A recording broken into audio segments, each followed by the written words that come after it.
नमस्कार दोस्तों, फिर से स्वागत है आपका आपके ही चैनल, आपके ही यूट्यूब परिवार में। तो पहला बड़ी इलायची का वीडियो नेपाल का ऑलरेडी आप देख चुके हैं कि किस तरह की सिचुएशन जो है नेपाल के अंदर है, उसके बारे में मोटा-मोटी तो आपको पता चला होगा। अब सबसे बड़ी बात आती है जेजे की, क्योंकि जितने भी लोग आज भारत के अंदर जो काम करते हैं, चाहे वो तेजी का करें, मंदी का करें या फिर ट्रेडिंग का करें,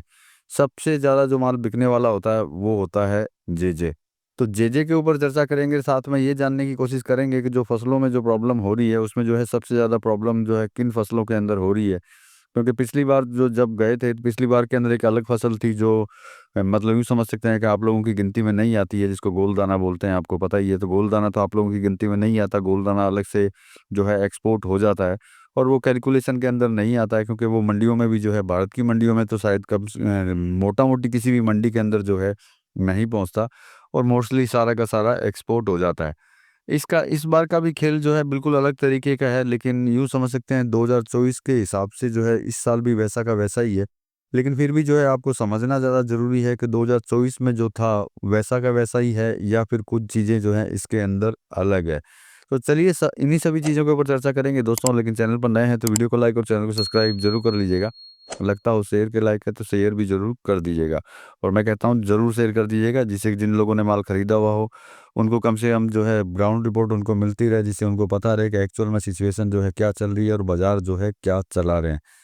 तो देखिए, सबसे पहले फसल की बात नहीं करते, जेजे की बात करते हैं। तो कुछ मंडियाँ ऐसी हैं जहाँ जिसका मुझे बोलना नहीं चाहिए, लेकिन आप लोगों को पता है क्योंकि मैं बार-बार बोलता हूँ, शायद सबको किसी न किसी को खराब लगता है। समझदार को इशारा काफ़ी होता है। तो जो मंडियाँ बोलती हैं बहुत ज़्यादा माल है, वहाँ से मोटा-मोटी माल जो है वापस ऑलरेडी निकल चुका है और निकल कर के दूसरी मंडियों में, जो मेन मंडियाँ हैं, वहाँ पे पहुँच चुका है और वहाँ से जो है वापस सेल होना चालू हो चुका है। यूँ समझ सकते हैं कि प्रेज़ेंट टाइम की बात करते हैं, पिछले 2, 3, 4 दिन की बात अगर करते हैं, जब से मैं नेपाल गया हूँ, तब से जो है बिक्री जो है बहुत अच्छी हुई है, चाहे वो बिक्री अच्छी हो रही है, चाहे वो एक्सपोर्ट के लेवल पर हो या फिर डोमेस्टिक मसाला कंपनी को लेकर के हो। कहीं न कहीं जो है बिक्री जो है ज़बरदस्त चल रही है और ये भी अच्छी तरह पता है कि पहले का जितना भी जे माल है, जहाँ पे था और जहाँ ये बोला जाता था कि हमारे यहाँ जो है सबसे ज़्यादा है, जैसे अभी 2 हफ्ते पहले ही ये बोला गया था कि एक जगह पे जो कि भैया हमारे यहाँ 50,000 बैग है, कोई बोलता है 20,000 बैग है, कोई बोलता है 70,000 बैग है। तो भैया उनके पास में जो है कुछ नहीं बचा है, बिल्कुल निल है, बिल्कुल ज़ीरो के ज़ीरो हैं। मतलब ऐसा नहीं है कि वहाँ पे जो है ज़बरदस्त कोई माल बचा हुआ है और वो जो है बाज़ारों में एकदम से आ सकता है।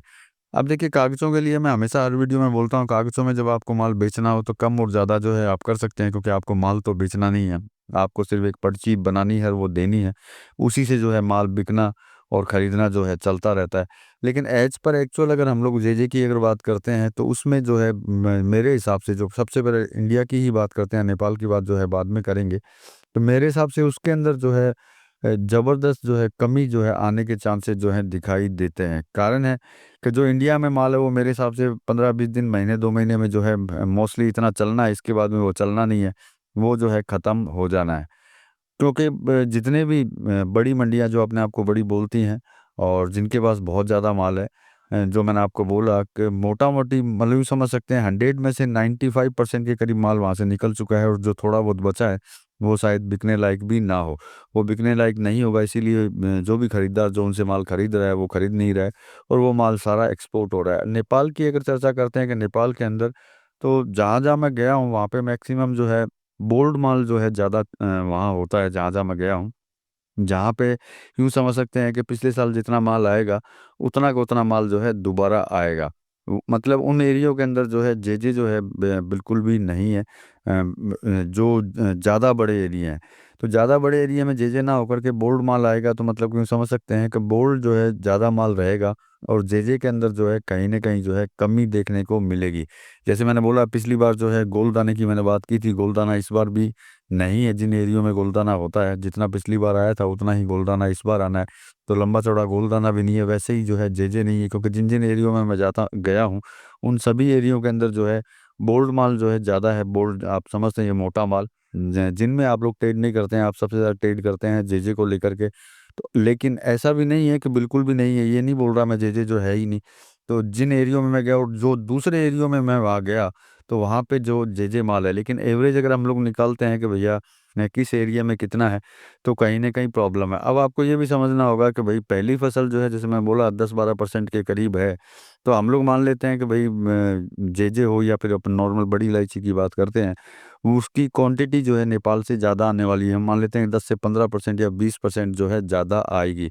तो देखिए, उससे कोई फ़र्क नहीं पड़ेगा, क्योंकि जब पहली फसल जो है ऑलरेडी और ज़्यादा बहुत ज़्यादा डाउन हो चुकी है, और इधर अगर 10 से 12% 15% भी अगर ज़्यादा आती है नेपाल की फसल, तो बाज़ारों में कोई लंबा चौड़ा असर जो है अपने को देखने को नहीं मिलेगा। क्योंकि ऑलरेडी पहले से ही कमी है, और जो मैंने बोला कि जितना प्रेजेंट टाइम में जो जे है वो कंटिन्यू जो है एक्सपोर्ट हो रहा है, और नेपाल का जो माल है वो जा रहा है मसाला कंपनीज के पास में, मतलब समझ सकते हैं मसाला इंडस्ट्री ने जो है बाइंग चालू कर रखी है, वो वहाँ जा रहा है। तो मतलब कि ओवरऑल अब हम लोग कहीं से भी देखते हैं तो जे में जो है क्राइसिस होने के चांसेस जो है दिखाई देते हैं, क्योंकि जब माल आएगा तो जे में कमी आएगी, हो सकता है बोल्ड जो है आ जाए, लेकिन कुछ कुछ एरियो में जो है जे आएगा, तो उस जितनी जगह से जे आएगा वहाँ से इतना कोई लंबा चौड़ा असर जो है देखने को नहीं मिलेगा। तो मतलब कि ये तो मोटा मोटी कन्फर्म हो रहा है कि जे में जो है माल की कमी आएगी, और बोल्ड में तो देखिए कमी पिछले साल भी थी और इस साल भी है।